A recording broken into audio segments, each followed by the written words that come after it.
afite ikintu uririmba. Umwanzi yafunga akazi, umwanzi yafunga hirya, ariko ntazafunga akanwa kawe. Niba akanwa kawe kagishobora gusenga, niba kagishobora kuririmba, haracyari ibyiringiro 100%. Yakuboha amaboko ntazaboha akanwa, yagufunga amaguru ntazafunga ururimi. Muribuka Paulo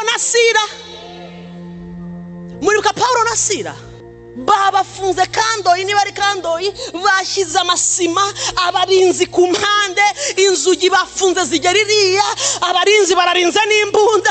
Ariko Paulo abwira Sila mu gicuku saa 6 z'ijoro ati bafunze amaboko, bafunze amaguru, ariko turacyafite akanwa gahimbaza Imana.